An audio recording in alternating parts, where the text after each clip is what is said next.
గ్రామం నుంచి వచ్చి నాయుడుపాలెంలో ఉండి ఆయన స్వయం కృషితోటి ఈరోజు అన్న ఎన్టీఆర్ కావచ్చు, పెద్ద ఆయన కావచ్చు, ఆయన సినీ రంగంలో కూడా సొంతంగా వ్యవసాయం వ్యాపారాన్ని వృద్ధి చేసుకుంటూ రాజకీయ రంగంలో ఒక ఉన్నత స్థానానికి వచ్చేటువంటి వ్యక్తి. అటువంటి వారి ఇద్దరిని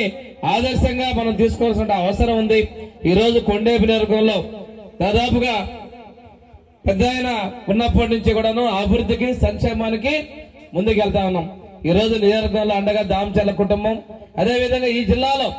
పార్టీ పెట్టినప్పటి నుంచి పార్టీ మారకుండా కష్టాల్లో కూడా పార్టీకి అండగా ఉన్నటువంటి కుటుంబం దామచర్ల కుటుంబం అనే విషయాన్ని కూడా మనం గమనించుకుంటూ అటువంటి స్ఫూర్తి ప్రదాతల విగ్రహాలని ఆవిష్కరించుకోవడం, ఆ కార్యక్రమంలో పాల్గొనే అదృష్టం కలగడం కూడా చాలా సంతోషదాయకం తెలియజేసుకుంటూ ఈ రోజు నేను కొండేపి నియోజకవర్గంలో 3 సార్లు గెలవడం, ఇదే విధంగా మంత్రిగా రావడం కూడా కొండేపి నియోజక ప్రజలందరి యొక్క కృషి శక్తి ఉందని చెప్పి తెలియజేసుకుంటూ